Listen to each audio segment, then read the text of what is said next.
অনুষ্ঠানের সম্মানিত প্রধান অতিথি, বৈষম্য বিরোধী ছাত্র আন্দোলনের আহ্বায়ক, দেবিদ্বারের মেধাবী চৌখোশ সমন্বয়ক জনাব হাসনাত আব্দুল্লাহ, মঞ্চে উপবিষ্ট আমাদের সুযোগ্য নির্বাহী কর্মকর্তা, এই অনুষ্ঠানের বিশেষ অতিথি জনাব নিগার সুলতানা এবং মঞ্চে উপবিষ্ট আমাদের দেবিদ্বারের আরো সুযোগ্য বিশিষ্ট কর্মকর্তাগণ, আমাদের ঊর্ধ্বতন কর্মকর্তা এবং আমার সামনে উপবিষ্ট আমাদের দেবিদ্বার ১৮৫টা সরকারি প্রাথমিক বিদ্যালয়ের শ্রদ্ধেয় প্রধান শিক্ষক এবং বিভিন্ন বিদ্যালয় হতে আগত সহকারী শিক্ষক এবং আজকের অনুষ্ঠানের প্রধান কেন্দ্রবিন্দু যারা বন্যায় ক্ষতিগ্রস্ত পরিবারের প্রতিনিধি যারা উপস্থিত আছেন এবং বৈষম্য বিরোধী ছাত্র আন্দোলনে সংযুক্ত যত ভাইয়েরা আছেন, সবাইকে আমার শুভেচ্ছা এবং সালাম। আসসালামু আলাইকুম।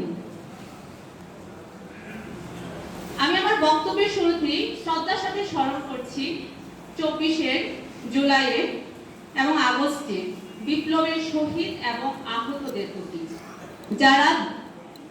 যাদের প্রাণের বিনিময়ে এবং আত্মত্যাগের বিনিময়ে এনে দিয়েছে একটি নতুন স্বাধীনতা, যারা সমাজের অন্যায় ও বৈষম্যের বিরুদ্ধে রুখে দাঁড়িয়েছিল, তাদের গণ আন্দোলনের ফলেই পেয়েছি আমরা একটি নতুন স্বাধীনতা এবং তাদের গণ আন্দোলনের ফলে আমরা স্বৈরাচারী শাসকের পতন করতে পেরেছি এবং পতনের ফলে পেয়েছি আমরা একটি নতুন সমাজ, যেখানে তারুণ্য এখন উজ্জীবিত, তারুণ্য এখন বৈষম্যহীন করতে চায় সমাজকে। নতুন অন্তর্বর্তী সরকার গঠনের ফলে আমরা পেয়েছি একটি রাজনৈতিক ও প্রশাসনিক সংস্কারের পথ উন্মোচিত হয়েছে শুধুমাত্র এই গণ আন্দোলনের মাধ্যমে এবং স্বৈরাচার শাসকের পতনের মাধ্যমে। আমি মহান রাব্বুল আলামিনের কাছে শুকরিয়া আদায় করতে পারছি এই কারণ আমার সামনে আমার শ্রদ্ধেয় প্রধান শিক্ষকগণ উপস্থিত আছেন, যাদের সামনে আমার কিছু বলার সুযোগ হয়েছে এবং আমাদের দেবিদ্বারের চৌখোশ সমন্বয়ক এবং সারা বাংলাদেশের একজন মেধাবী চৌখোশ তারুণ্য সমন্বয়ক জনাব হাসনাত আব্দুল্লাহ সামনে আমার কথা বলার সুযোগ করে দিয়েছে। আমরা মানুষ গড়ি প্রথম শ্রেণী, কিন্তু শিক্ষক মোরা তৃতীয় শ্রেণী।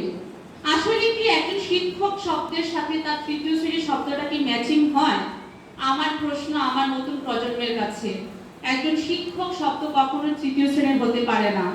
যদি আমরা আমাদের দেশের বাহিরে, আমাদের দেশের গণ্ডি পেরিয়ে যদি আমরা আমাদের আশেপাশের দেশগুলো দেখি, তখন অবশ্যই আমরা দেখতে পাবো আমাদের শিক্ষকের মর্যাদা কতটুকু। আমি শিক্ষক বলতে এখানে আমার প্রধান শিক্ষক এবং আমার সহকারী শিক্ষক, আমি সকলের উদ্দেশ্য করে বলছি, শিক্ষক শব্দটা তৃতীয় শ্রেণীর হতে পারে কিনা আমি আমার নতুন প্রজন্মের কাছে প্রশ্ন রেখে গেলাম। আমরা শিক্ষক, আমরা সোশ্যাল ডিগনিটি চাই।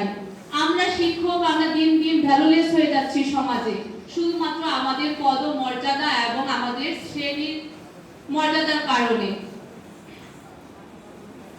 আমার প্রিয় জনাব সম্মানিত হাসনাত আব্দুল্লাহ, আপনি আমাদের দেবিদ্বার একজন মেধাবী, আপনি আমাদের পরিবারের একটি অংশ, তাই নির্দ্বিধায়, নিঃসংকোচে, নির্ভয়ে আমরা আপনার সাথে সামনে কথা বলতে পারছি। আপনার কাছে আমরা বারবার বিভিন্ন বিষয় নিয়ে আমরা কথা বলেছি, তারপরও আপনার জ্ঞাতার্থে আবার একটু স্মরণ করিয়ে দিতে চাচ্ছি। আমরা শতভাগ পদোন্নতি চালু চাই, একেবারে মহাপরিচালক পর্যন্ত। আমরা আমাদের এন্ট্রি পদ দ্বিতীয় শ্রেণীর মর্যাদা চাচ্ছি। বাংলাদেশের প্রতিটি সরকারি প্রাথমিক বিদ্যালয়ে যদি আমরা অনুপাত করি, প্রতিটা বিদ্যালয়ে গড়ে ৫ জন করে টিচার, একজন প্রধান শিক্ষক, বাকি ৪ জন সহকারী শিক্ষক। তাহলে কি একজন সহকারী প্রধান শিক্ষকের পদের প্রয়োজন আছে কিনা? তাহলে বিদ্যালয় কিভাবে সম্ভব? তাহলে আমরা প্রধান সহকারী শিক্ষক চাচ্ছি না। পূর্বের মতো আমাদের ৩টি টাইম স্কেল বহাল থাকবে। সামাজিক মর্যাদা এবং আর্থিক উন্নতির জন্য এসব সংস্কার খুবই প্রয়োজন। তাই আপনার মাধ্যমে প্রাথমিক শিক্ষা উপদেষ্টা ও প্রধান উপদেষ্টার কাছে আমাদের দাবিগুলো পৌঁছাতে চাচ্ছি। আমরা ইতিমধ্যে আশ্বস্ত হয়েছি আপনি আমাদের অধিকারগুলো আদায়ে যথেষ্ট ভূমিকা রেখেছেন।